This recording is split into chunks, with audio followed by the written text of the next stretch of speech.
Il y a 2 semaines, j'ai publié le bingo de la réunion inefficace. On dirait que ça résonnait avec vos propres expériences. Par exemple, Guy m'a dit: On aurait dit que tu es allé aux mêmes réunions que moi. Valérie qui me dit: Mon Dieu, c'est cauchemardesque et parfait.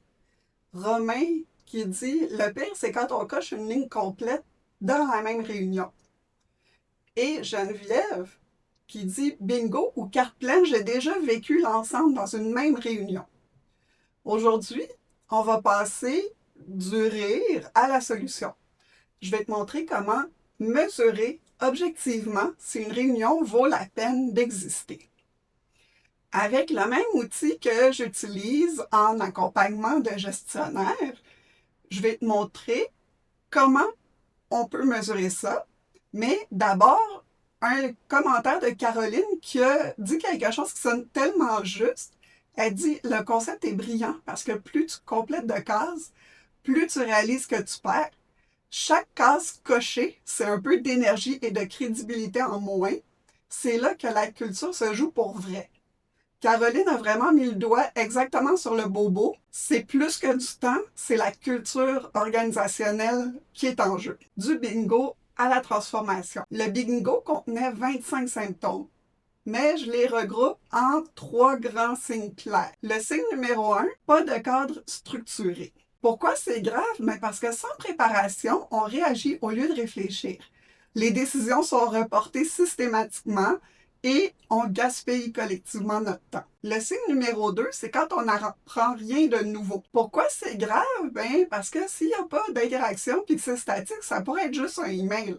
Où les gens sont en train de multitasker, ils regardent leur écran pendant la réunion, ils sont totalement désengagés. Encore une fois, ça ne sert à rien. Le signe numéro 3, c'est le présentéisme et l'absentéisme. Pourquoi c'est grave? Parce que les gens sont là physiquement, mais ils sont absents mentalement. En réalité, tout le monde perd du temps et c'est une réunion qui sert à personne. On a ri avec le bingo, on se reconnaît dans les 3 signes, mais concrètement, on fait quoi maintenant? Je te montre la méthode que j'utilise avec mes clients gestionnaires. C'est un système de pointage qui est basé sur le kata d'amélioration. On va évaluer chacune de tes réunions récurrentes et décider: est-ce qu'on les garde, on les transforme ou on les élimine? Jacques a presque volé mon punch. Regarde ce qu'il a dit. La solution derrière chaque case est de faire l'inverse et ce de façon délibérée.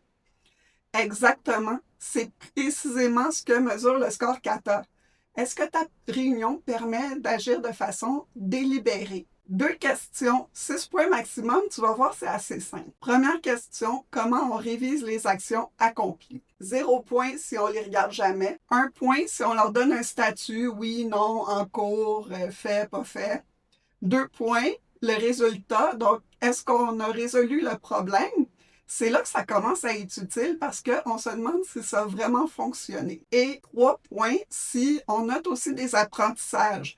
Donc, est-ce que les résultats sont ceux qu'on s'attendait? C'est là qu'on va vraiment commencer à avoir de l'amélioration continue. On apprend collectivement, on ajuste nos hypothèses. Puis je te donne un exemple concret. La semaine dernière, Marc devait contacter le fournisseur pour tester l'hypothèse que le délai de livraison venait de leur côté. Donc, on lui demande: Marc, qu'est-ce que tu as appris? Puis il dit: ils m'ont confirmé que leur délai standard, c'est de 10 jours, mais nous, on pensait que c'était 5 jours. Donc, notre hypothèse était partiellement fausse. Qu'est-ce qu'ils ont appris? Mais qu'ils vont devoir revoir leurs prévisions avec 10 jours de livraison de leur fournisseur ou alors négocier avec leur fournisseur. C'est un apprentissage collectif, donc Marc a 3 points pour cette rencontre. La question numéro 2, c'est comment on définit nos actions. 0 point si personne prend de note. 1 point si on définit qui fait quoi et quand. C'est vraiment le minimum acceptable. 2 points si on a une action et une raison. Pourquoi on fait l'action? Dans quel but? C'est là que ça devient intentionnel. Rappelez-vous que Jacques avait raison. Donc, par exemple, Marc va rencontrer le fournisseur pour tester son hypothèse que le délai vient du fournisseur. 3 points si on a l'action, la raison et la prédiction. Donc, on explique le résultat qui est visé. On se dit, par exemple, que Marc devrait obtenir une confirmation du fournisseur dans 48 heures et on va pouvoir comparer ce qui était prévu versus ce qui s'est réalisé. Donc, le total, c'est un score sur 6.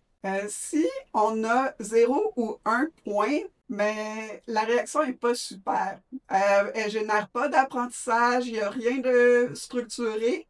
Ça risque d'être une réunion à éliminer. S'il y a de la transmission d'informations, ben, tu peux choisir un autre moyen comme un moyen asynchrone, un dossier partagé, un courriel, un message, un mémo. Si jamais ben, c'est une rencontre qui sert à socialiser avec l'équipe, mais dans ce cas-là, c'est bien de l'assumer puis de ne pas forcément l'appeler réunion. Par exemple, ben, j'avais une cliente qui avait 18 réunions qui valaient 0 ou 1 point. Elle les a éliminées, ça a fait des heureux dans toute son équipe. Maintenant, 2 à 4, dans les points, mais la réunion est utile, mais c'est limité. On n'apprend pas vraiment, on essaie de se coordonner. Ça vaut la peine de restructurer la rencontre en utilisant les principes du kata d'amélioration. Donc, avec ces principes-là assez simples que vous pouvez télécharger, mais vous allez pouvoir améliorer votre rencontre assez facilement. Puis si la rencontre a 5 ou 6 points, mais il y a des bonnes chances que vous ayez déjà des tests d'hypothèse, des ajustements basés sur les données réelles, des apprentissages collectifs.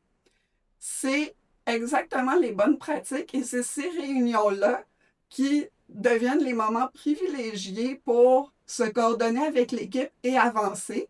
Ça crée de l'engagement parce que tout le monde voit qu'on progresse puis c'est motivant de progresser. Donc, je te propose un exercice pour cette semaine. Étape 1, identifie 3 réunions récurrentes. Étape 2, pour chacune, souviens-toi des 3 dernières rencontres. Étape 3, évalue-les honnêtement avec le tableau Kata que tu peux télécharger dans la description. Et étape 4, pour chaque réunion, détermine une action selon l'évaluation que tu as faite. Et l'étape 5, ben, commence dès cette semaine, fais une action. Donc, ça peut être juste d'éliminer une réunion qui vaut 0 point ou d'utiliser un nouvel ordre du jour pour une réunion qui manque de structure. C'est pas un gros pas, c'est juste un petit pas à faire, puis ça peut avoir des grands impacts sur la façon dont vos réunions se passent. Si tu veux aller plus loin puis transformer vraiment tes réunions, ben, je t'offre une consultation gratuite de 30 minutes pour évaluer ensemble 2-3 de tes réunions clés, identifier les actions à prendre, puis créer ton plan de transformation. Donc, à la prochaine, puis merci Caroline, Jacques, Geneviève, toute la communauté pour vos super commentaires. J'espère vous revoir bientôt.